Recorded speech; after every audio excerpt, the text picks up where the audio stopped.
Thanks to the sponsors of this episode, Forged Irish Stout, an unbelievably smooth, creamy stout by Conor McGregor, the UFC legend. Not here to take part, but here to take over. Forged Irish Stout is on a mission to become the biggest Irish stout. Conor McGregor has taken over the whiskey game. Now he's about to take over the stout game. Available in Asda from midsummer. Me and my guests will be enjoying a few cans in the next few episodes. If you fancy checking it out too, make sure you hit the description below and find out where you can get Forged Irish Stout.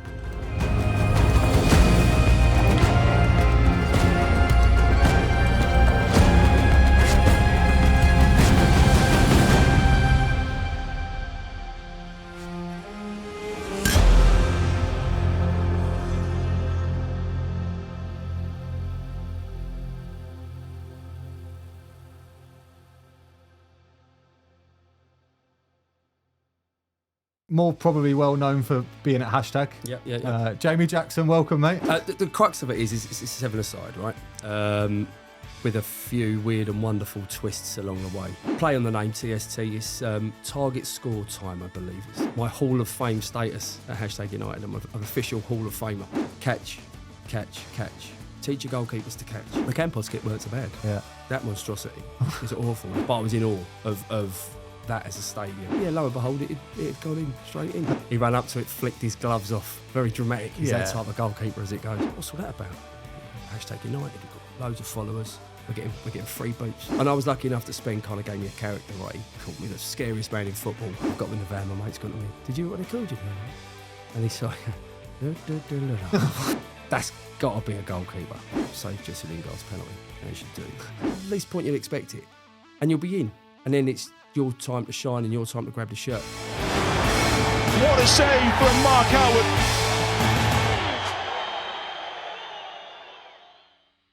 Hello everyone and welcome back to the Yours Mine Away podcast with me, Mark Howard. I'm still here spreading the word about goalkeeping, doing this goalkeeping podcast thingy, whatever it's turning out to be. Today I'm delighted to be joined by a guest, well, that's been around the block a little bit. I didn't want to say that. That's rude. But yeah, well-travelled in the non-league and also more probably well-known for being at Hashtag. Yeah. Jamie Jackson, welcome, mate. Cheers, mate. Hashtag Jacko, everyone will know you. I can't seem to get rid of that mantle, though. That's the trouble. It's it kind of sticks with you. Yeah. I do go by the name of Jamie Jackson as well, but everyone starts it with a hashtag. Yeah, well, in football, everyone knows me as my nickname is Chomp. So, like, nobody, Right. if anyone in football says, like, oh, Mark Howard, they probably are going up. And Chomp is my nickname. It has been for years. Well, we've had conversations just now about different players, and there's always a nickname, and it's rarely always. you spin out their whole name. Or just chuck a Y on the end of it. Yeah. Fucking rubbish, Smithy, really. Belsey, Davey. Right, before I get started, I just want to thank our sponsors, Forged Irish Stout, an unbelievably smooth and creamy stout from UFC legend Conor McGregor, available in Asda soon. Cheers, mate. Cheers. Thanks for coming on. Pleasure. Right, Jacko. First things first, right? This is going to go out on the day we fly to this TST tournament in America, in North Carolina. Yes. Can you tell me what it's about? Because I ain't really got a clue. I've just signed up for it. No. The crux of it is it's a seven-a-side, right? With a few weird and wonderful twists along the way. Seven-a-side goals, smaller than your average 11-a-side goals. Smaller pitch. A few quirks in between. Kind of playing on the old five-a-side rules where you can't clear the halfway line from a goal. Can I not Did shoot? you not know that? No, I didn't know that Keep yet. my gob shut. Obviously, we're going against each other, and I don't want to divulge too much because we've had a couple of training sessions, and you guys haven't. We haven't now. You lot Yes. take it proper serious then. No, listen, it's $1 million. So all for you high rollers that have all been to Vegas. No right? chance, yeah. So there's a couple of quirks on it. I think one of the rules is the centre forward of the opposition can't be in your box while the whole team is in the opposite half. I think there's a Proper few, no goal hanging then. Yeah. Are we allowed out of the box? We are allowed out of our box, yeah. Although there's no offsides, but you can't volley the ball out your hands and clear the opposition half. It has to bounce twice before it goes into the opposition half. Oh, wow. So you can Pepe Reina it along the deck. Yeah, and yeah. kind of give it a swaz. And obviously, the game always finishes on a goal. You know that, right? Nope, we do now. Do you know anything No, about we this? haven't actually had any rules in our group chat yet. So this is a big one. It's called play on the name TST is target score time, I believe is Right, what it's okay. called. So every game will finish on a goal. Every single game. So it won't be on the referee's whistle, it'll be on a goal. So like golden goal almost, but Sort it doesn't of. matter if it's a winner or a Sort losing of, goal. But it ain't even golden goal because there's a quirk there as well. So it's 2 20-minute halves. At the end of the second half of 20 minutes, whatever the score is, the target score is +1 to the leading team's amount of goals. So, for example, if we're #beating Wrexham 4-2, Yeah. the final whistle goes at the end of the 20 minutes of the second half, the target score would be 5. So it'd be +1.5, 4. We'd have to get 1 goal. You'll have to get 3. Yeah. During that time, I think after the first 5 minutes elapse, 1 player of each team comes off. So you go down from a 7-a-side. Yeah. So you're leaving the fittest players on, basically. Correct. To 6-a-side. It's scary for us, though, because it does go all the way every 2 minutes down to 2v2. Yeah. And we're left on. Yeah, it's a So horror, we it's a have to horror attack show as well? It's an absolute horror show. Are we allowed to then go and score? Yes, yeah. Well, you're allowed. You could do that in normal time anyway. Yeah. Goalkeeper can come out and play. But yeah, it's so. The other night in training, we got down to a 3v3, and it was pressure. Was it? Yeah. I'm not a footballing goalkeeper. Not a modern day no, GK. No. Keep the ball away from me, or just go long. Just get it away. Yeah. Rose Ed. So yeah, it's going to be a little bit hairy come 2v2. And you've still got, and you're 3-1 down, for example.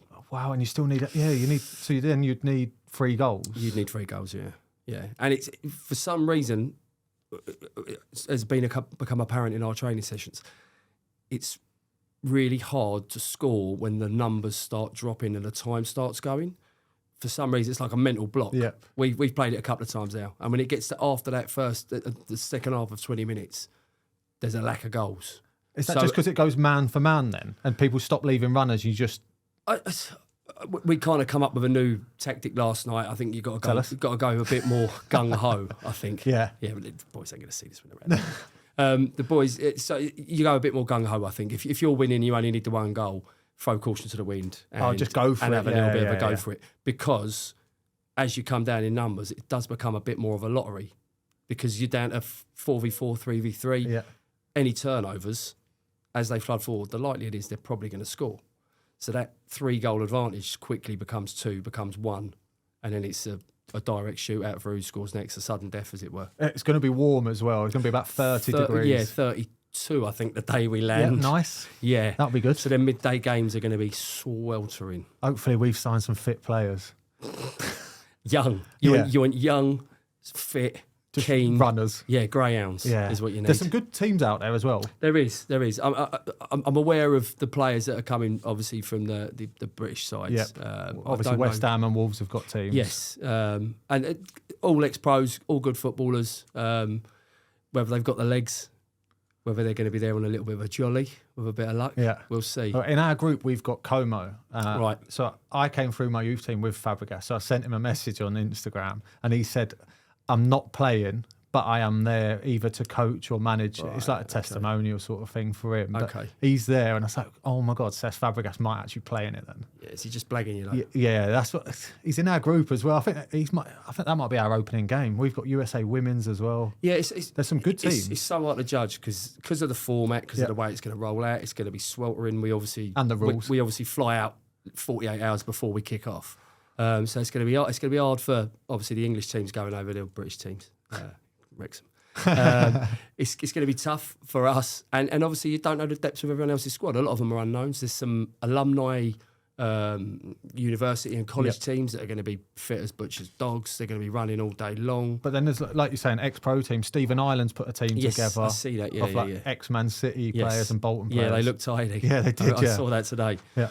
But at the end of the day, it's $1 million, right? It's $1 million, winner takes all. So teams are going to be vying for it. They're going to be trying for it. There's going to be, I think it's going to be a bit of a jolly up until we all kick off, and then get serious for 3 days. It's game face on, right? Yeah. Because even like some of the YouTubers are going. I think Noah Beck's playing for Borussia Dortmund. Correct. And stuff. Yeah. So like, you don't know how serious teams are taking until you see some of their signings. No, and it's for us as well. I don't know about you, but there's so many unknowns. There's a lot of like big social celebrities from the US. I think it's a few ex-basketball players, American footballers, Athletes and you just NFL don't players. know. Yeah, you just don't know what they've got in the locker. Especially if they're fit and can run.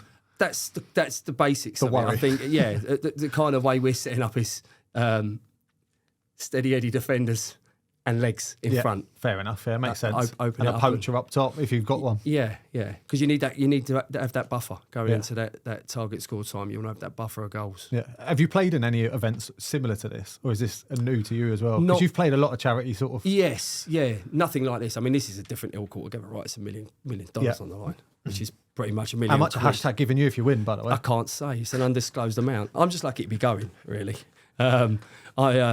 I'm kind of going as a cheerleader. I think my Hall of Fame status at Hashtag United. I'm an official Hall of Famer. I read that, mate. It's pretty good, that. I mean, we're only 7 years old, so someone had to get the short straw, and I got it. So, but it's nicked me a trip to North Carolina, so I can't argue. But no, I don't think I've played in anything of this ilk, to be honest with you. It's going to be completely different. And the array of, like you say, talent as well, ex-pros that are going, and it's going to be good and hot. I played in when I was in a youth team. We played in Hong Kong Sevens, and it's like it literally was what it says. It was a 7-a-side tournament, but there was no extra rules. It was just the fittest academies like Man United and Villa and Arsenal, and like there was loads of young fit academies. But then at night they had a Legends tournament, which was very similar. I remember the Sevens Legends. Yeah, and so obviously being a young kid and that, and idolising some of the ex-players that were out there, and they were just on a jolly up. It was the biggest piss up I think I've ever seen. It was equivalent to our Masters, right? It was like a Masters tournament.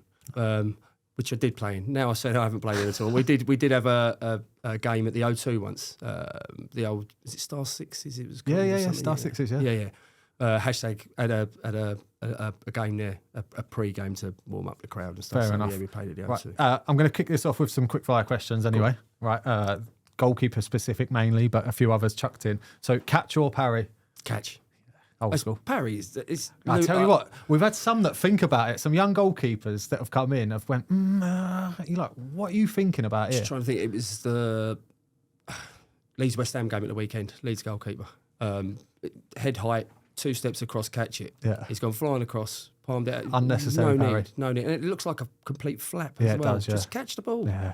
It's so basic. But I'm a dinosaur, right? I don't know I don't know what people are coaching nowadays, but catch. Teach your goalkeepers to catch. Why would you parry? It's a habit then. If you train them to catch it in a game, they might have to make that one odd decision where it's like a big parry and that, but the fundamentals are there. And they're easy. I'm not talking about if you sometimes you have to, right? And it's ingrained in you. If you're going that far, you'll go one-handed or you go over the top. But if you can get 2 hands there, catch the ball. Yeah, or at least make an attempt. My issue with the parrying is it's got to be you've got to parry into a very specific area. Otherwise, that ball is coming back in. Yeah, either a shot or a cross. You're on your arse. Just catch it and take away all the danger. And when crosses come in, in your mind, you're thinking, you want to punch. You want to punch. Just catch it. Yeah. If it's there to be caught, catch it. But I think that goes down to keepers are worried about making mistakes. So if they try and catch a shot, and they do drop it, they then look worse. Which I get, but it's not goalkeeping. It's decision making. And once you start second guessing yourself by parrying a ball that you could catch, I just think it's a bit of a downward spiral, to be honest. Right. Favourite goalkeeper kit colour? Oh. Nowadays, if you'd have asked me way back, I'd have gone for a very neutral green or grey. Emerald green, it has to be. Now I quite like the whites and the greys, yeah. Especially in the summer when you've got a bit of a tan. Yeah, so when Spencer was on, I told him about the Mexico kit that I idolised, and he pulled it out. I said, oh my God, that was the kit, Ivan Campos kit that I idolised. I hated that yellow one. That Did you? Kit hashtag. So I had that one, and I had the green version of it. I absolutely loved it. The Campos kit weren't so bad. Yeah. That monstrosity is awful, the hashtag. That was your away kit, a third kit. Well, it was a goal kit, it was as a goalkeeper kit, and I nearly cried when I saw it. Terrible thing. Oh, I don't mind it. Right. Play out from the back or kick it long. This is easy one, yep. Favourite ever goalkeeper? Neville Southall. Yeah? Why? Big Nev. Yeah. Do you know what? He didn't look like a goalkeeper. If you saw him walking down the street, I think he started life as a bin man. I'm pretty sure he was a bin man before he became a pro. And he was just no nonsense. There was no airs, no graces. He was what he was, weren't he? He turned up. He used to have a goalkeeper shirt that looked like he'd been through the wash 18 times. The collar had faded out. It turned up like Brian Clough used to have back in the day, like a rugby shirt. And he was probably technically the best goalkeeper in the 80s in what was the old First Division. But I just like the no nonsense with him. Apparently, he worked hard as anything as well. Yeah. I read that. Training wise, I reckon he was one of the. And quite a reserved man as well, which I quite like because I'm not, like I say, I'm a dinosaur, but I'm not one for a lot of the bravado these goalkeepers like. Well, just go and do your job. Be a goalkeeper first. Don't worry about what's going on behind you. Don't worry about doing daft things because it is decision making. The moment you start getting involved with waving at them behind you and doing things that goalkeepers shouldn't be doing, just be a goalkeeper. We can talk about the non-league heckles in a bit, by the way. Best stadium you've ever played at? Oh. Now, it would be, even though there wasn't a crowd, it'd be Old Trafford for me. I played at Wembley twice, luckily in front of 35,000 the first time, which was great. But it would still be Old Trafford. I'm not a Man United fan or a West Ham fan. Just something different. It was the feeling, walking in, the heritage and the history. Might have been different if I'd have played at the old Wembley, I think, knowing what was in those walls. But obviously the newer Wembley, for me, it doesn't have the same kind of feel or history. But Old Trafford, I hadn't thought about it before the game. We played an invitational there. It was with Adidas against an Adidas 11 for hashtag 3 or 4 years ago. And I hadn't really thought about it before the game, what had gone on there, what the ground was like, and I hadn't run through it in my head. Got off the coach, went in the changing rooms, and then the boys were going to have a look at the pitch, which we weren't allowed on at the time because it was pristine. And we came out of the corner tunnel, and I hadn't even registered that the tunnel would be on the corner of the pitch. And then walking out of that, it just all came flooding back to me, like all the football I'd seen there, all the incidents in and around the tunnel, and it was. I was in awe. And as I say, we probably had 100, 150 people there, but I was in awe of that as a stadium. Like it was a proper stadium, and I was very, very fortunate to play there. Decent. Long sleeve shirts or short sleeve shirts? Long. If I have to go short sleeve, it'll be with Under Armour or some sort of under. But What are you wearing in the TST tournament? Long. Yeah, I've asked for a short sleeve shirt just because of how hot it is. But I've asked. Would you go short? Are you short sleeve? No, I'm long sleeve. Right. But you know, like that half pull it up one. So like. Yeah. That half and half. Mine's long, all red as well. Yeah. All red. Yeah, red. I'm going to have to get some red boots. I'm definitely not going to get red boots. Yeah, you are, aren't you? You're definitely colour coordinating. It's taken me a long time to get the transition to white boots. Yeah. Oh, I love a pair of white boots. Nothing better than a white pair of boots. See, sometimes I train in black boots and I feel slow, feel leggy, feel heavy, and then I put a pair of white boots on the next day and I'm like, oh my God, I feel a million. There was a massive period in the noughties. Youngsters won't relate to this, but it was all black boots when I grew up. It was just black boots everywhere. And the first kind of step away from black boots was the introduction of white boots. And you had to be a player in white boots, especially at the levels I was playing at then. You had a pair of white boots on. If someone's breaking your leg, you're getting nailed unless you're sprightly and quick on your feet. And you had to back it up, otherwise you were just getting rinsed for 90 minutes. Right. So yeah, it's taken me a while to make the transition to white, but now I'm quite partial to a white boot as it goes. I say my brother played non-league at Tooting and Mitcham, and I think the first game he played, he put on a pair of white Predators, and someone tried to absolutely nail him, and it was that day he went, black boots. Yeah, right-hander. Yeah. Right-hander. As soon as they see the white boots, you're getting it. Spanish fiddler straight across the shin. Exactly it, right. Best goalkeeper in the world right now? Oh, Courtois for me. Yeah. I've always been quite a big advocate of him, really. I don't think the Premier League goalkeepers have lived up to much this season. Alisson's a top. But Courtois for me. Yeah, fair enough. Head tennis or goalie wars? Goalie wars. Yeah. Yeah. It's good. I'd love goalie. No one does goalie wars anymore. Yeah, we've done. I watched you on YouTube playing goalie wars. We've done a few. It's tough as an older goalkeeper. It's very fast paced, but you always fancy yourself to not one in the top bins. As a goalkeeper, you always think I can rattle a bit. Can still play, innit? But that's it. It's 12, 16, 18 yards. You think I can rattle one top bins, ain't going to stop it. After time, it's straight over the fence and never coming back. Trying to find the top bins, isn't it? Right. Finally, save a penalty or score a goal in a match.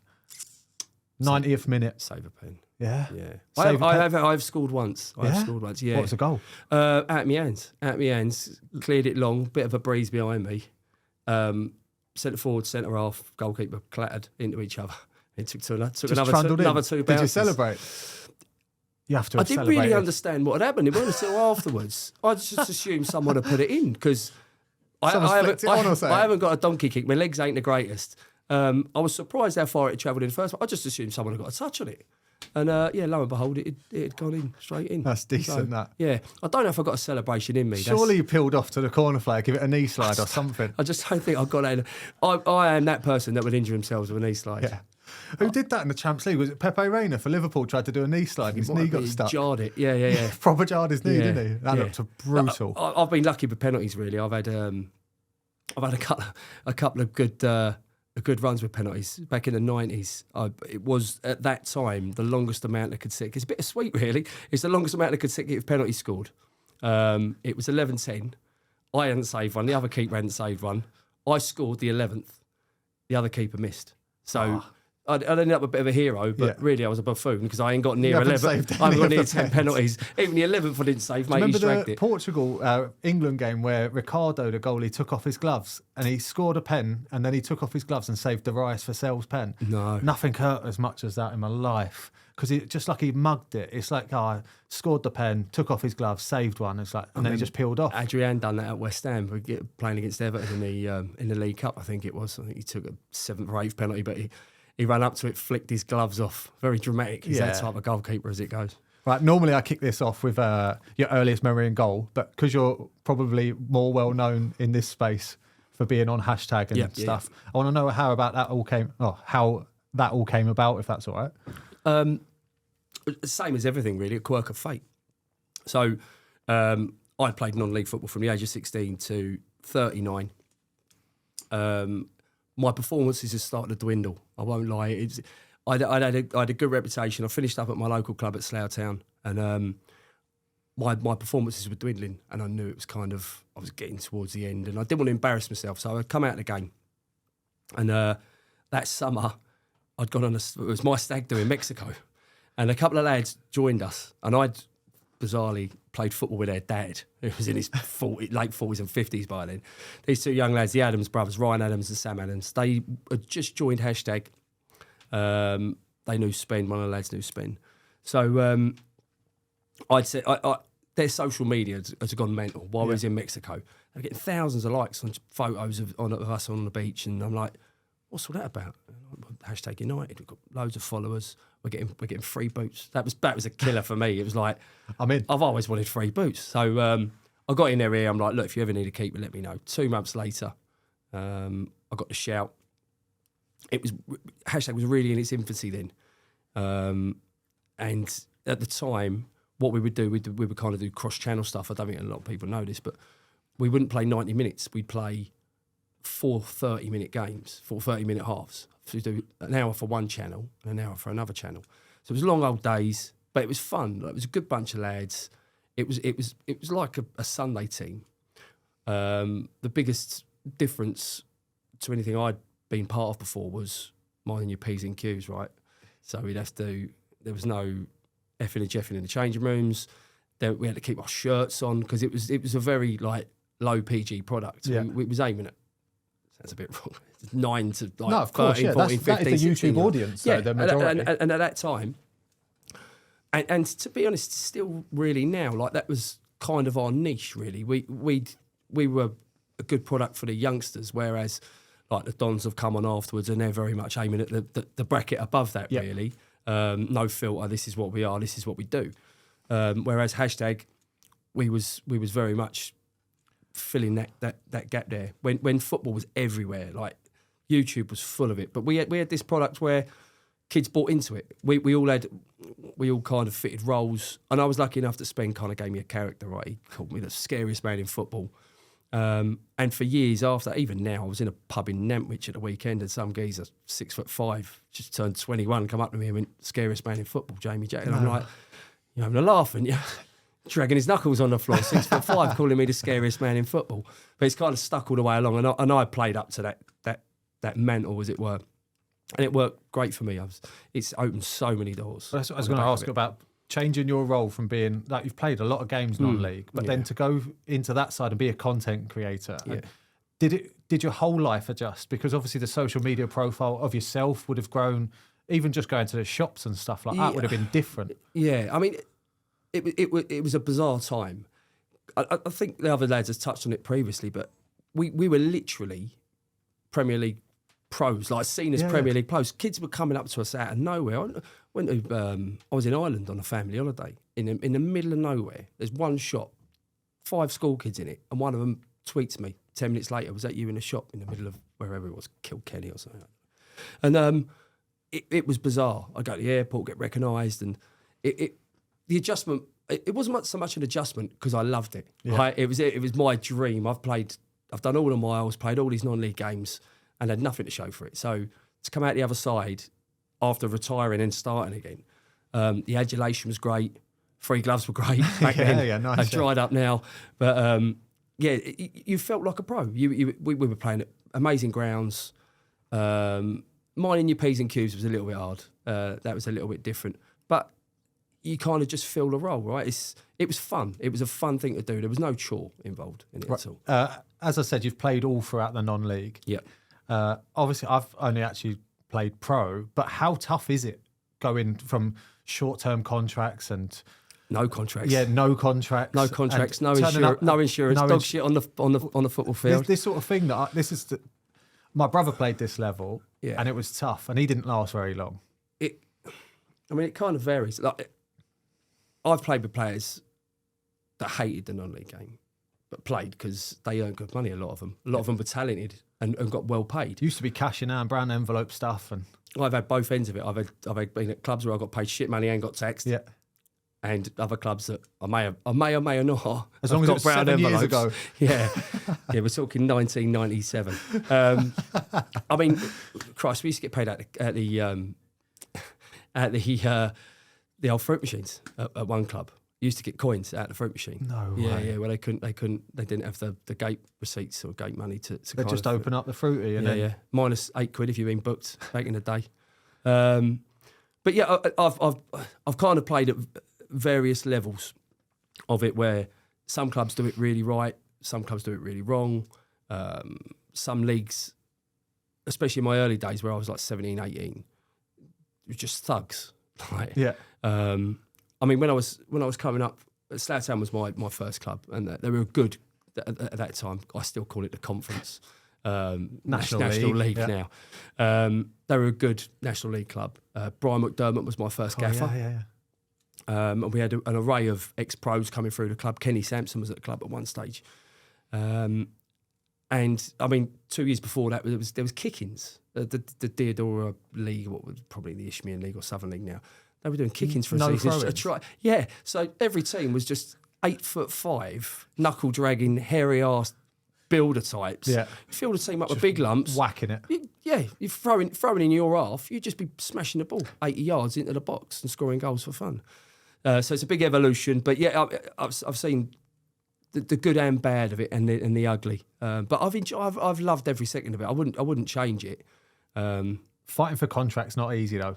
Well, you didn't really get a contract. I mean, it was always the centre forward that scored 25 goals a year that might nick a contract at 18, 19, just so the club. That was purely so the club could nick a potential fee off it. Yeah. That was all it ever was. I was contracted my first 2 years at Slough under Brian McDermott, but he saw the light and didn't take up the year option when he realised I was a drinker, a smoker. I like going out, and I weren't going to cut. And the hardest man in football, scariest. Yeah, scariest man in football. He saw it. Yeah, he saw it for himself. But no, I mean, there wasn't a lot of contracts. It was. I heard stories of signing on fees, but none ever come my way. There was no envelopes or briefcases. How does that affect your personal life though? Because obviously you're trying to make it in your own career and that. I know you work in the background and stuff like that. Or was you just still like, if I can just crack on while I'm young, I mean, I'll get by. Probably up until the age of 20, 21, you still think there's something there, and you might get a chance, and you might get a nod, and you might make it back up. The conference was always the pinnacle for me. I'd always wanted to play conference National League football. and have the name on the back of my shirt. They just introduced that in the late 90s, and I was like, oh, what I do have my name on the back of a shirt. But you just kind of, I was brought up with it. I started at the age of 15, 16 playing non-league football. So I just thought that was my path, really. The only, there's a lot of lads down there that are all self-employed, and there's big issues with insurance. If you don't have your own insurance, you don't get covered by the club. There's no physios these and lads stuff ain't, like that. it's not like they're earning, a lot of them like 20, 30 quid a week. Do you know what I mean? And insurance will cost you 50 a month. Yeah. They're not going to do that. So, I mean, I don't think people realise what goes into being like a grassroots or non-league footballer. Well, that's the thing. If you get injured at that level, you're straight to A&E. Yeah, there isn't any physios that are like taking you off the pitch or stretching you off. No, you're literally trying to crawl to your car. Yeah. There's no crutches. There's no crutches in the physio room or stretchers. That's it. You're waiting on the pitch for the ambulance to turn up, or you're dragging yourself off, which I did do once for hashtag. By the way, I played in a ropey Sunday league tournament and I broke my leg. I've seen this clip. It's horrible as well. Yeah, it's not good. Stud's eye on him. But that was the thing. Where I live, hashtag was a long way away. We was meant to have a pre-season game. The gaffer said to me, the reserves are playing in a tournament in Reading, go and have a game. So I was only going to play one game. I think it was 15 minutes each way, 20 minutes away. Sure enough, broke my leg pre-season. I was out for a year and a half, and then COVID hit, so I ended up having 3 years out because of this injury. But it was one of them. It was like a Monty Python sketch. He'll live, get him up. Look, even the ref was trying to lift me up by my arms, and I'd fractured my tib. So I actually pulled myself off the pitch. No way. I dragged my leg, pulled myself on my arms, and then the ambulance turned up an hour later, and sure enough, it was a fracture. Oh my God. But yeah, I don't think people realise, and I know Sunday league players do the same, but I mean, it's kind of voluntarily, you know what you're going into on a Sunday. But grassroots non-league, 3 times a week, especially if you get in one of those leagues now that have just been redrawn up. You could be living in North London and playing in the Midlands. So it takes up so much of your time, and there's very little reward. Because they've tried to change the laws recently as well about players that get injured. The clubs can cancel their contracts after exactly 12 weeks, and it's getting worse. Yeah. To be honest with you, and I know it's not always feasible, but these young players, they've got to insure themselves. Yeah. That's it. They've just got to look after themselves. Fair enough. What's it like playing with no fans there sometimes then? I've played at some small stadiums for like this season, pre-season, and I actually enjoy it. I enjoy the banter that you have. You can hear everyone. Yeah. I mean, I'm kind of used to it. So I find it a lot stranger with people being in the ground, really. Yeah. I'm used to 2 men and his dog being there. Communication's a lot easier. That's a massive thing. When we did play at Wembley, you cannot communicate. There's no way you can communicate with defenders like I would do normally. There's no relaying information because it's just too loud. Can't hear you. No, that's the thing. Like you get goalkeepers now in the Premier League. You say they don't talk enough, but they can't be heard in front of 50,000 people. Different when you're in the 18, right? If you're coming for a cross, you can shout and people know. But the people on the pitch can hear you talk a lot more than what the fans can hear. But the fans' perception of, say, David De Gea would be like, he don't say a word to anyone. Yeah, it's a cop out. It's a cop out, yeah. It's a cop out. It's just one of them. So in non-league though, did you enjoy the interaction with the fans? I mean, I had some bad experiences. As a young lad, we played Wealdstone. Famously of the Wealdstone Raider nowadays, but back in the day, I think it was the White Hart Ground they used to play at. They were always intimidating. They were the most intimidating supporters, and they were probably a league lower than they should have been. And I made a mistake there. Like I say, I was 17, 18. I think I was playing for Marlow at the time, and I went back there a year later. And a mate of mine came with me to the game, and there was only 300, 400, 500 people there. But they've clocked me early doors. And my mate pulled me after him when we was driving home in my poxy old work van. He was like, "Did you hear what they called you behind the goal?" And it was something like, we don't forget you, Jackson, you clown." And then it was and we've got beat 3 or 4-0. I've got in the van. My mate's gone to me, "Did you hear what they called you behind the van?" And he's like, "Oh, fuck's sake, you know." And every time I went back to Wealdstone. And I was only young.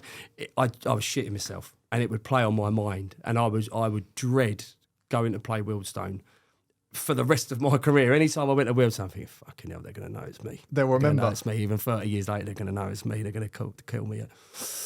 Yeah, so it's some weeks you'd have a good interaction and you go back to clubs and they'd remember. And I was never one for, like I said earlier, I was never one for biting and I was never one for winding up, because it always comes back to bite you on the arse. And you'll end up going to that same club 3 or 4 times. You might even have a play in there at some stage. So I was never one to bite. Maybe after the full-time whistle, maybe give it a little bit. Yeah, a little bit, if you've won. But I was never one for turning around and waving at them and shouting at them, and because it will bite you on the arse. Karma's a bitch, especially as a goalkeeper. Yeah. Right, I'm going to do goalie or no goalie now. I know you said you've listened before. I have. What a save from Mark Howard. Right, so yours I've tweaked a little bit. It's not current international goalkeepers. It's goalkeepers at the TST tournament. Oh, if only I knew. Yeah, exactly. Well, you know more than me. You know more rules than me anyway. So the other 5 people are just made up names or people around the world, right? Viewers can head over to YouTube, listeners can head over to YouTube and check out the leaderboard. As I said, yours has been slightly tweaked, mate. So there's a few trick ones in there, but a few of them you should know. Right, number 1 point for each answer, by the way. I'm terrible at counting. Number 1, Max Rokenstansky. I'm going to say keeper. He is not a goalkeeper. It's Mad Max character. Badly. It's Tom Hardy's character, Mad Max. Mr. Hardy. I thought that sounds like the most American name that could be at a TST tournament. Do you know what I'm thinking? I'm thinking proper chuck that one in. That's a Kentucky University graduate that's going to be playing for one of the alumni teams. Balls. You don't want to start. I've chucked you right in there. Right? Number 2, Nick Romando. It's the same as Max Rotansky, isn't it? Yes, that's a goalkeeper. He is a goalkeeper. He's playing for Sneaky Fox FC, but he is a former USA and Real Salt Lake goalkeeper. He's actually played, I think, over 50, 60 games for America, so big name, actually.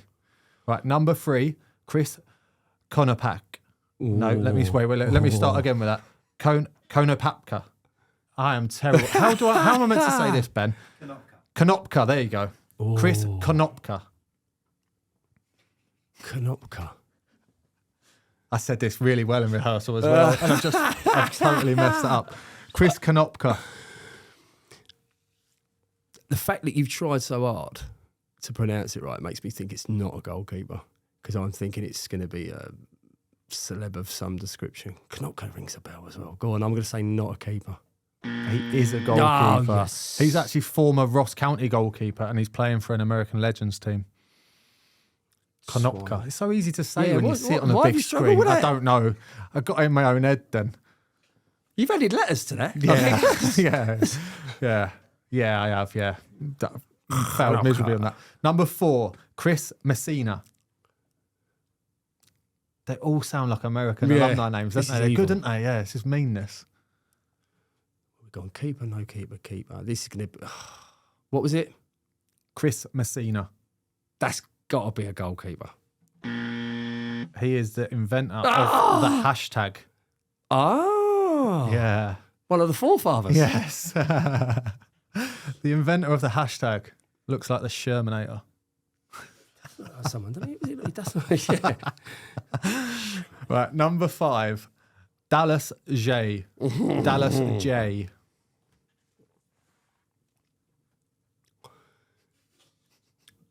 Do they all come from the same city? I don't know, to be honest. Goalkeeper. He is a goalkeeper, mate. He's a former MLS goalkeeper playing for Natty FC.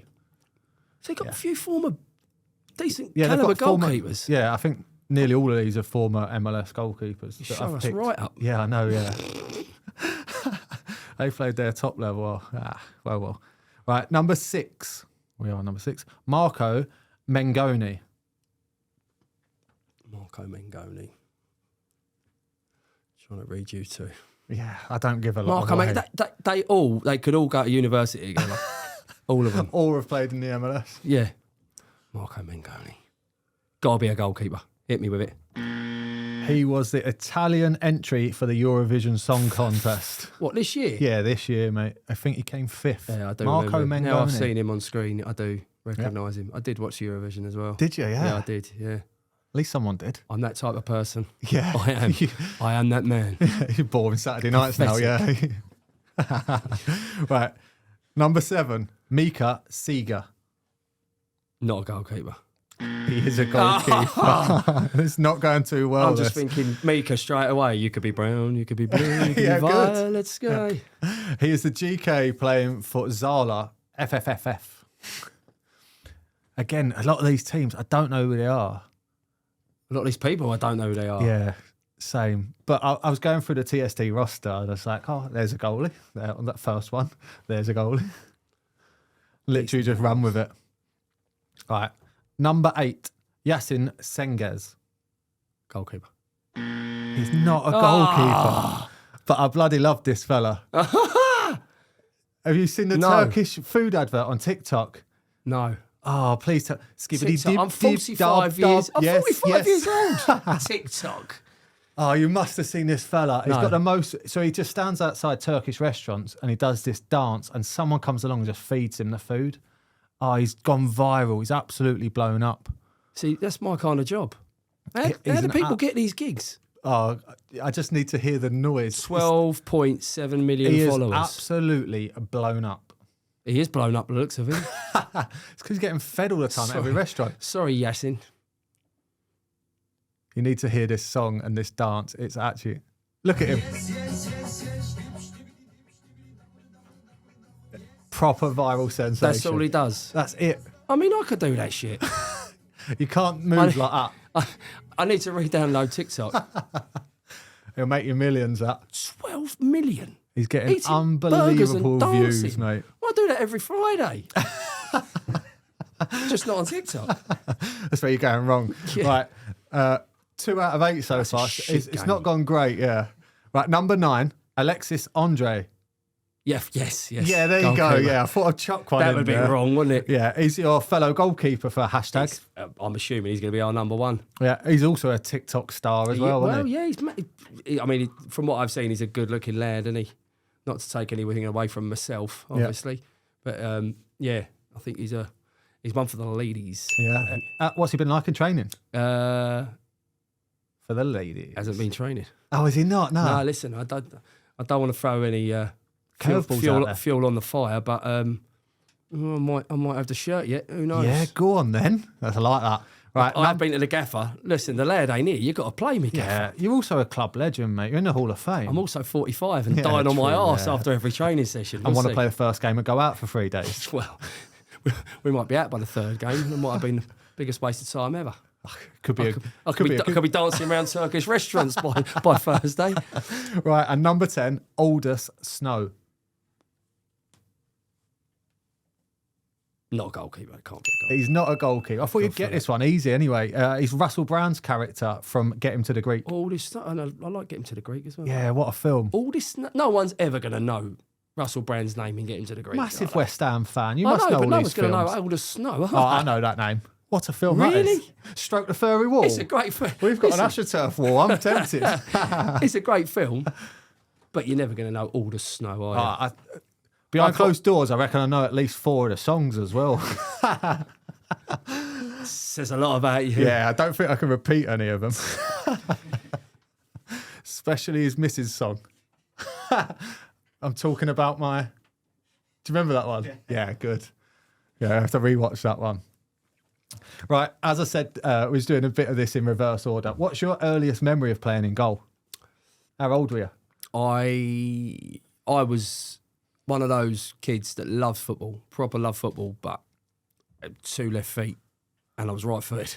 I got found out early, probably about 7 or 8, I think. Even my man said to me, "What are you doing? Come to watch me. What are you doing?" I dance around the ball like clueless, absolutely clueless.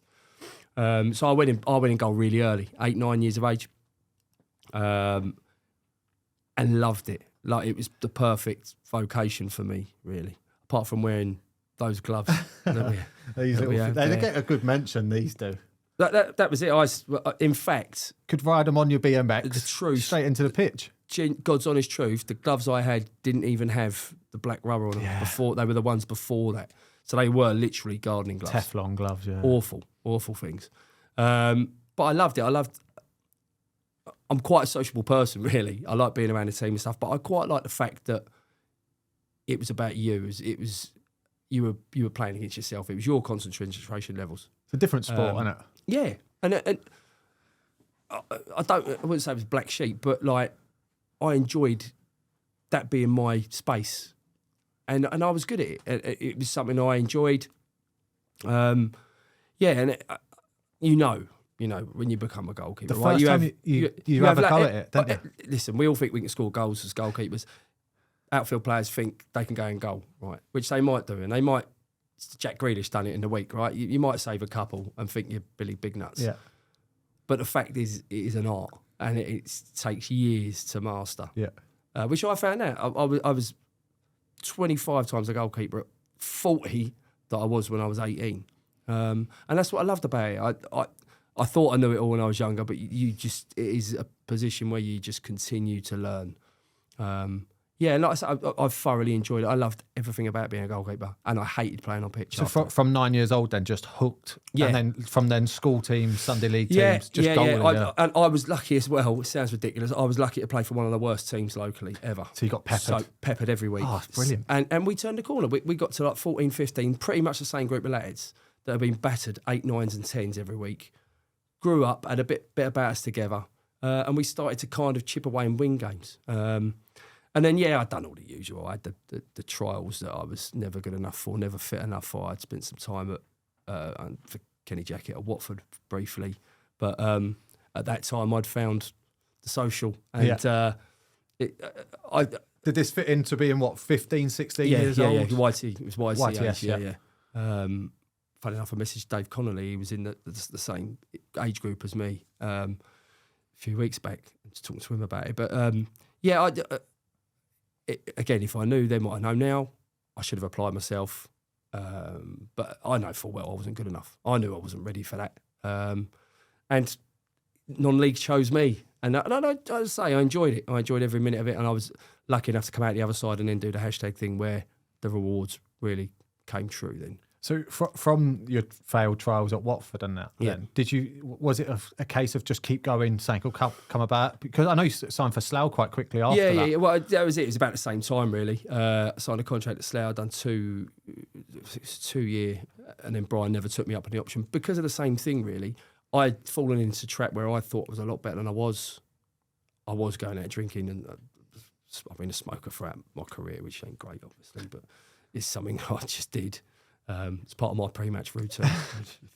And then, I kind of, I was a bit of a jobber, really. I just went from I'd done a couple of years at a club, and I was lucky to play for some really good non-league clubs in my local area. I've got a list of them here. There's a lot. Yeah, but I've only listed them if they've not the return back to clubs and stuff like that. So I've got Slough, Flackwell, Chesham, Burnham, Hemel Hempstead, Ascot, Harrow, Conley Heath, St Albans, Aylesbury, and then hashtag. Yeah, there's a couple. Is there a couple of it? Yeah, there was a couple at the end after hashtag as well. Yeah, and there's a couple. Yeah, Marlow as well in between. Yeah. And I think I've done a count up once. I think it was 17 or 18 in there along the way. All told, all levels. But see, a lot of people won't realise that goalkeepers, because if you're not playing, you have to go somewhere else and chase games. Yeah, I mean, what I found, and this is a good one for young goalkeepers. What I found.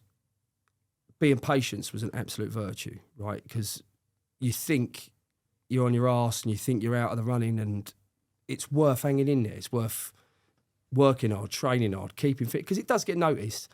And something always happens. Yeah. Like you'll always get a break, no matter what club you're at or how long you think it's gone on, or whoever's in the sticks is flying and they're golden bollocks. It will break. Something will happen. Biggest quirk, at the least point you'd expect it. And you'll be in. And then it's your time to shine and your time to grab the shirt. And I've kind of rode that wave for years, really. But you've got to make sure you're ready. Yeah. And that's the biggest thing. I've been on the other end of it, where I've been number one and I've had 3 months, and then I've had a wobble, and then I've been dragged, or I've got injured. And then you're on the other side of it, fighting, you get back in. But patience as a goalkeeper. And I had great times and bad times. I've been to clubs and sat on the bench and not got anywhere near it. And then... But you're ready to move on, go somewhere, go and find your football. And like I say, I was a team player, right? I never had a problem with doing the bench thing. I'm not one of them that throw the toys out the pram. See, I'm like that now. As I've come to like later on in my career, like I just want the team to do well, because if the team does well, it reflects better on you anyway. Yeah, it's a good place to be, right? And like I say, it doesn't go unnoticed. Like Spence referred to it a few times with me with the hashtag thing. He likes to have me around because I like to be positive. I like to be part of the club. I feel part of the club. Even now, going back there, right? I haven't been there for a year and a half. I don't know half the squad. I've gone back training last week with them, and kind of seamlessly just gone straight back into it. Just a good influence on the group. Yeah, but it's a good way to be. It's a good tag for life, right? I mean, it is 100%. You kind of you just want to be positive as much as you can, and be a good influence on people. And it's like you shine through. It always shines through. People notice it. And why upset the apple cart at the end of the day? You want the team to do well. And like I say, something will happen. And also, if you throw your toys out the pram and then you get your opportunity, you're in a worse place, because people will hold that against you, hold you accountable. And you also, your own attitude, your head's in the mud anyway. You want to be in a place where, if anything happens to whoever's first choice, you want to be in a place where the gaffer knows. The lads know. Yeah. They know you'll do a job. 100%. They'll be, that's what it is. I really don't, and I get it grinds people down when they're not playing, because there is one spot.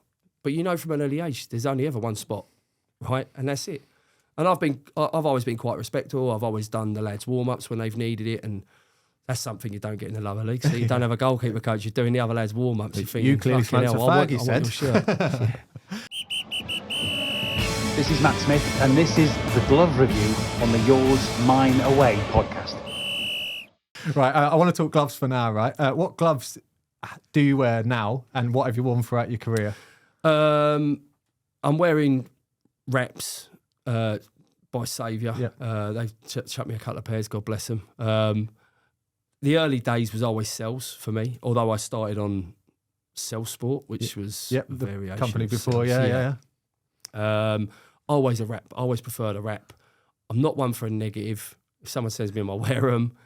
Don't mind the hybrid, but I'm in an ideal world, a white glove man, a big white glove. Yeah. None of these. Roll fingers, bit of cushioning. Yeah, and a Velcro fastener. Yes.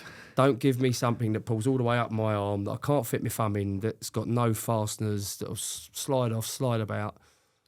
Back to basics. You develop bad habits with it, I think. So a lot of the keepers that I watch now that don't have straps, they develop bad habits because they're pulling. Twisting. Yeah, and they're pulling their gloves off. I've always been one for the palms, right? Anyway, I don't know what it is, the palms against each other. That's Shay Given, that. Joe Hart as well. Joe Hart does it as well, yeah. I don't know why, but I've had a thing with doing it. And once you bring it into your game, it's hard to stop. So in between making a save, rather than high-five everyone, because I'm not one for high-fiving everyone either, I just pull my gloves together. I'm John Wayne. I'm a gunslinger hand style. So like my hands stay low, but then I throw them up. Yeah. Don't know why. What, after a save? No, before a save. Before like when you're in your set position. Yeah. My hands are quite low. I don't know why. And then it's always been like, so then like when I get set and as they're about to shoot, I throw my hands up. I was coached to do that as well, but I've always been open palm. Open palm, yeah. But to the sides, always low. And knees down as well. I've always just kind of make yourself the surface bigger. Yeah. But yeah, white gloves that look big, feel good, feel big as well. I prefer the wrap type. They look bigger on your hands as well, which is more imposing for strikers. Lucas Fabianski. I don't know how big his hands are. His hands are massive. But he's a big lad. Have you ever played with him or met him? Or? No, I've played against West Ham and he was on the bench that night. Don't know why. He looks small on TV. Yeah, he's not. He's got the Shay Given-esque size issue. No, he's not as big. He's big. I'm 6'3". I think he's the same size, if not bigger than me. He's 6'2", 6'3". Yeah. I was amazed when I see him. His hands are huge. But his hands are he must be a size 12. Yeah. I'm an 11 and he's made my hands look small. But see, I remember him and... Because he wears them... Adidas finger sets. Yes. And a lot of them are the long, slidey ones, which make your hands look bigger anyway. But his fingers do look huge. Kenny Everett hands, it's a bad reference because no one will know Kenny Everett is anyway. But have you got any weird superstitions you have with gloves? Not with gloves. Yeah. How you unpack them, not letting anyone touch them or anything? No. See, this is a new thing as well.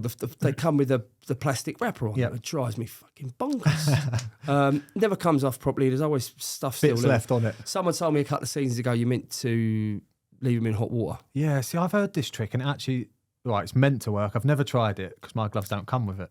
Oh, really? Yeah. Oh, so- you're someone unpack them for you. That's how Wrexham roll. Is it? You get your gloves unpacked? No, and Selzy don't put them on. Right, okay. So Selzy doesn't have that plastic wrap on them. But like the one glove that's behind you, they do. They have that plastic sheet on them. And I've seen goalkeepers for like hours before. Yeah, it's a pain in the bollocks. Yeah. Set of tweezers on them. And What I like to do is, as soon as I get them, no matter how many pairs it is, I have to spend 3 days unpeeling the cellophane off them.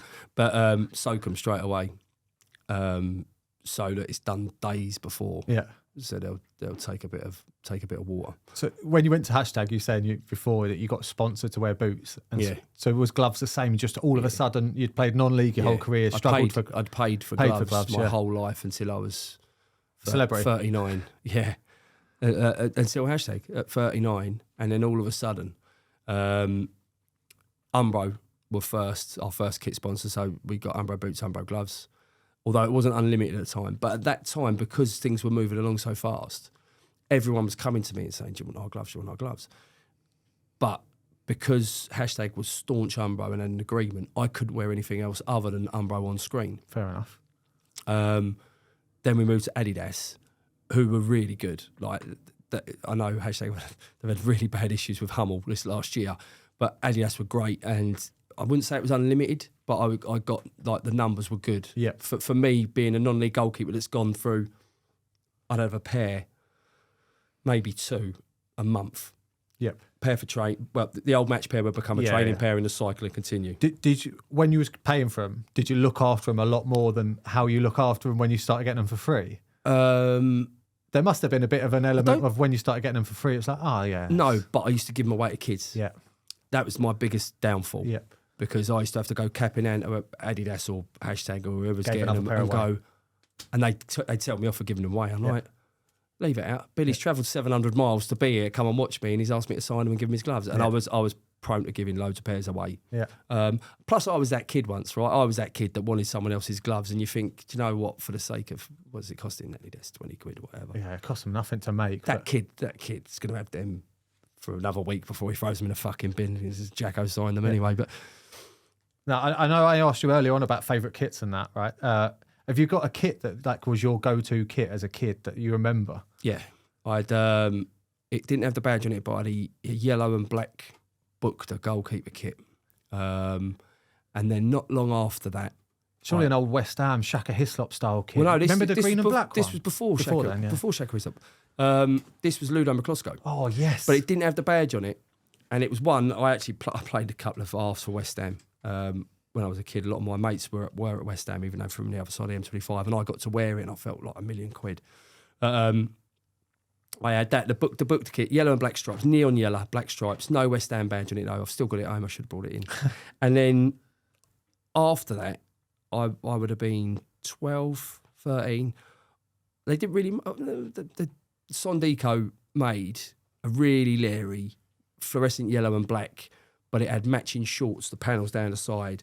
And back then it was always padded goalkeeper padded shorts. goalie right? shorts Everything was and padded elbow pads Yeah. as well. Oh, stinking them. Yeah, you say that. We trained last night on literally concrete, Was it? and I'd Yeah. have given my right arm for a padding on my elbow. But so the goalkeeper shorts were the most boxy things you've ever seen in your life. They were proper square because they had 1990s pads down the side. Even that's like thrown me back, the old padded shorts. Yeah, Like, that was it. That was a goalie's kit though. Yeah, It was like they already came with custom. They were And massive. back then as How well. wide were they? Yeah, massive. But back then as well, the goalkeeper leggings that there weren't a lot about. I think only two manufacturers made them. Were absolutely horrendous. I'm going to do a throwback here. Do you remember the all-in-one suit that used to zip up the 2 zips either side? It was like the subsuits. Yeah, I've got one at home. Have you? Yeah. I've got one with Ryman League on the back. Wow, I treasure. they're a proper Mate, throwback. It's made them. by a company called ICIS, ICIS, something like that. They made all the Isthmian League kits. And They used to be. jumpers That's and what goalies used to stuff. Well, train I've got in. one. When it snows and I take the kids out over the park, that's what I put on. I put my own subsuit on. Yeah, love it. That's mad. But I had a sales one as well in the early days. Yeah. I say early days, 4, 5, 6 years ago. That's it. Yeah.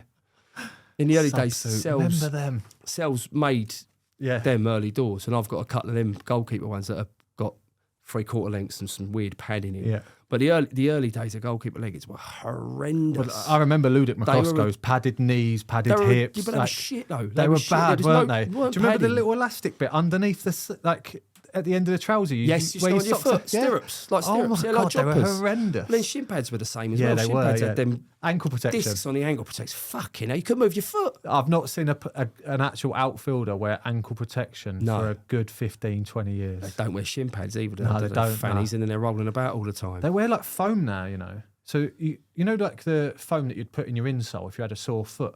Like, players are now just cutting that into a shin pad shape and just putting that in because they don't want to wear. Don't the plastic. understand. It's mental. There was isn't never a problem for the last 35 years of shin pads. Why now are they got? it? That transitions into one of They're your getting them injuries, that isn't it? big. Like, Well, and I had a proper shin pad. yeah, on. you did, yeah. Yeah. Did it not snap your shin pad, that challenge? No. Just I caught don't know. I don't know. It hit the shin pad. It was through the shin pad. But I just think it was because. So I was kicking through with my right foot, and I think it was just a straight block tackle. So Studs up. it's just come across, and it just had nowhere to go. My leg was, no matter what the shin pad did, my Force leg was going behind either side of it. Yeah. You've had a couple of bad injuries and come back from. Yeah.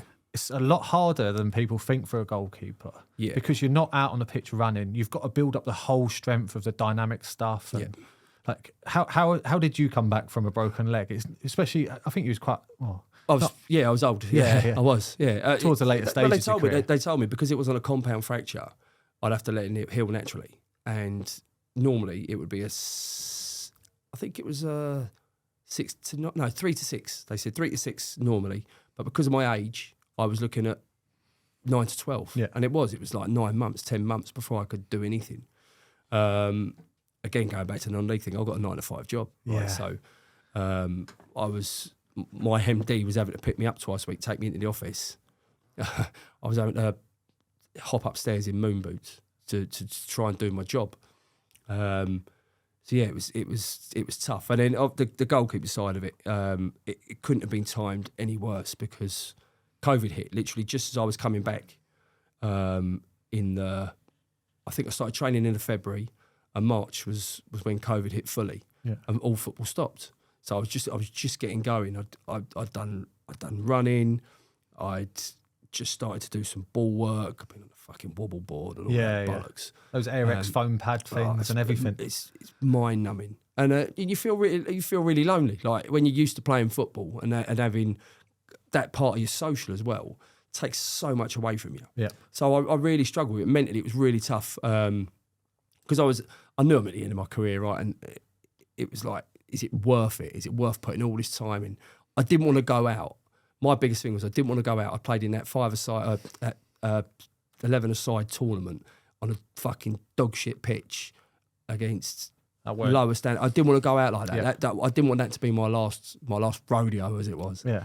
But coming back then through the end of COVID, it's not easy, especially when you're at an non-league and coming back from an injury. Like that challenge in itself, it's just down to timing and who you know. You're just calling on favours, aren't you? Really? Yeah. That's it. And then, I was lucky. I got a good pool of people that I've met over the years, supported me, helped me out, because hashtag could only do so much. Yep. So yeah, I had a good phys. Gary Anderson, a guy, helped me out. He runs a physio clinic.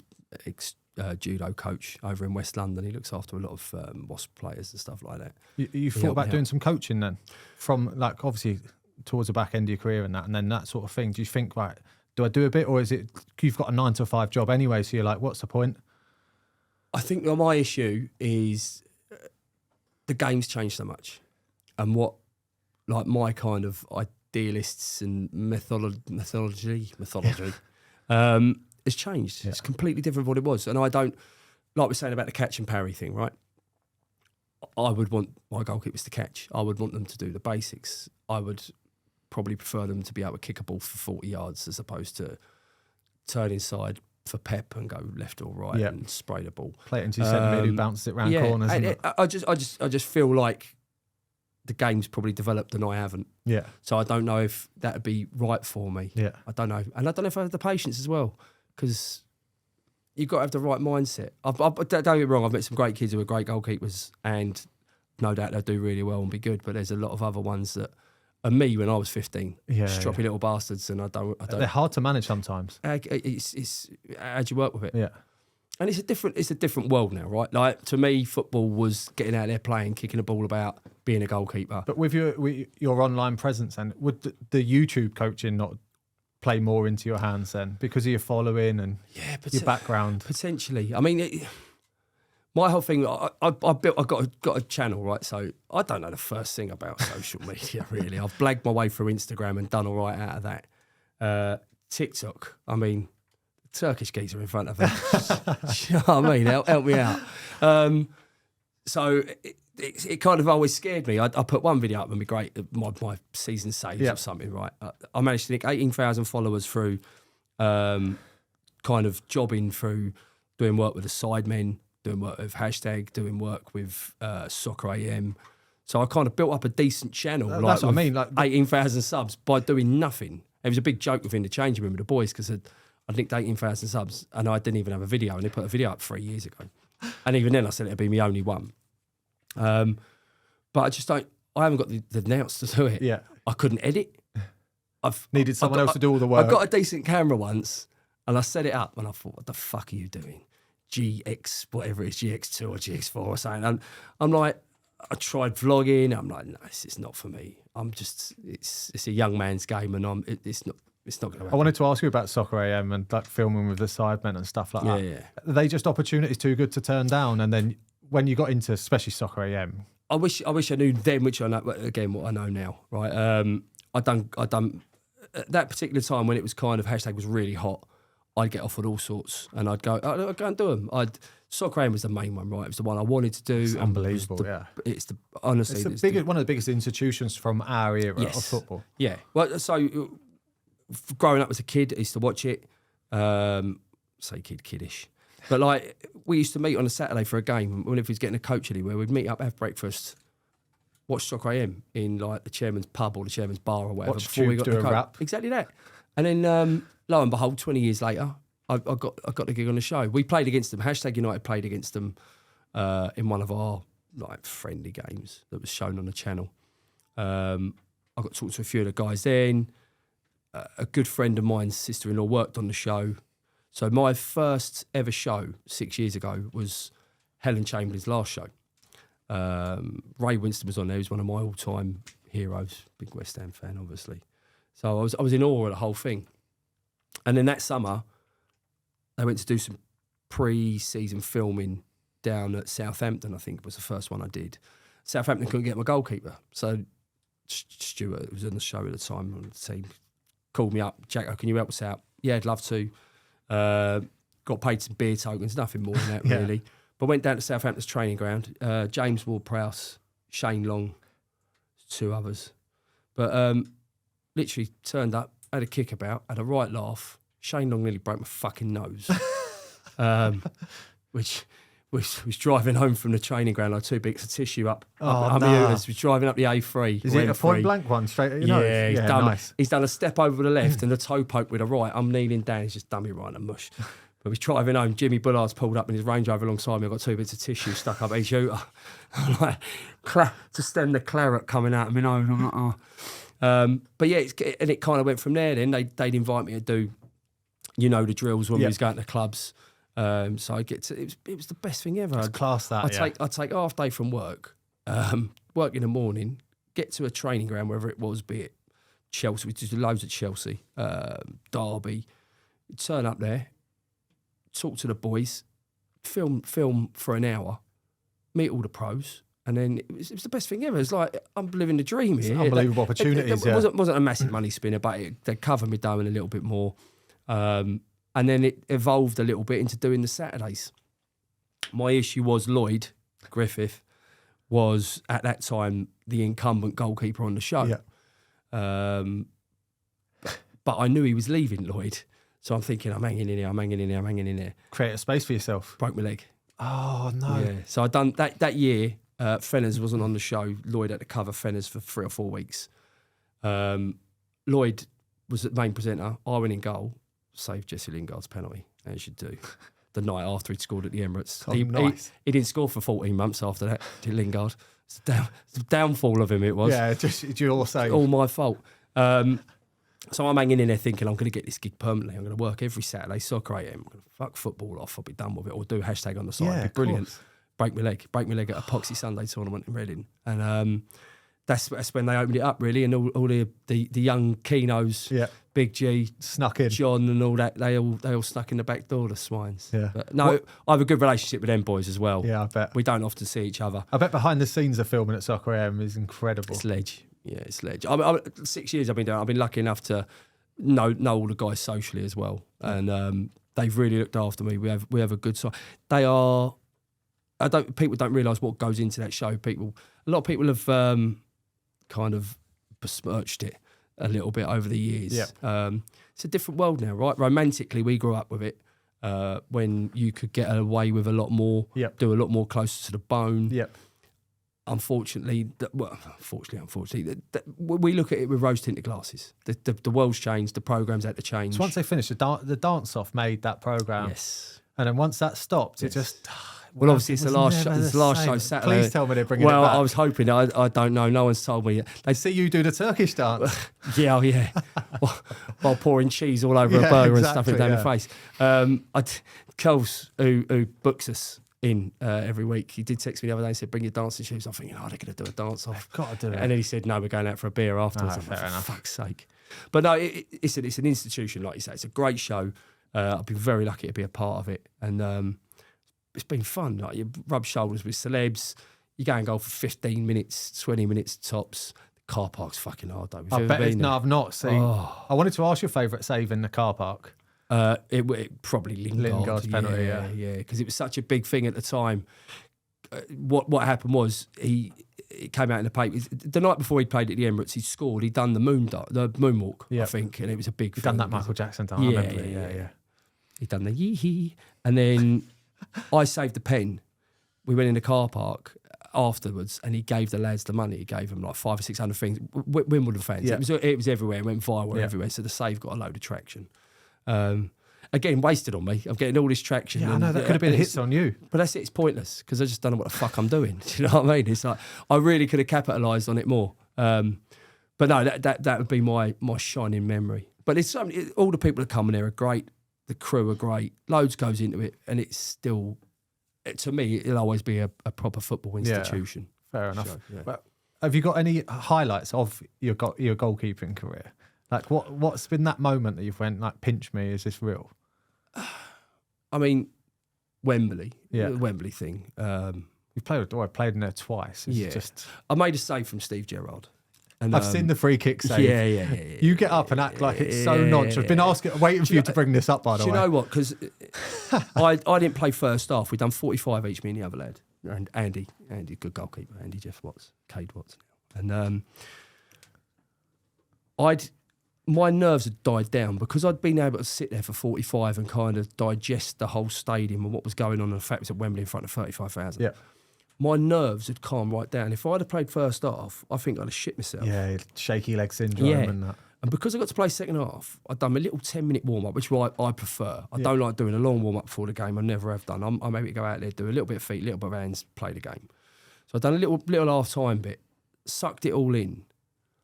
And you just want that first, whatever it is, right? Every goalkeeper. First back pass, first catch, anything, everything. just to feel the ball.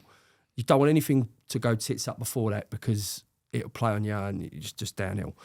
And that was literally one of the first things I think that happened to me in the game. I might have had a couple of little pass backs or something, and I kind of stood up, and I wasn't sure if everyone knew I touched it first off because it was one of them. It was right down at the foot of the post. Everyone just think it's gone wide, and then when I realised he'd given a goal kick, I'm thinking, fucking hell, that's my moment. Yeah.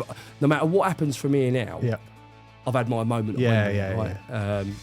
Because it was still, you still wanted to win, but it was kind of a friendly. There was nothing riding on it. Still nice to make that save. I had my clip. I had my clip for the rest of my life. They could stick a mini screen on my tombstone with that just playing on loop for the rest of my, and I'll be happy. That's it, done. Right, finally, before we finish, Jacko, right? What does a goalkeepers union mean to you? Deep question to finish. Camaraderie, really, within reason. I do have people. It's a competitive little group. Yeah, but I have people that I don't think respect the things they do. I don't want to knock any goalkeepers or name any goalkeepers, but as I said earlier with Neville Southall, like, just be a goalkeeper. Don't be anything else. Don't be anything outside the box. Because I feel like, not demeaning the position, but you're trying to make it something it's not, right?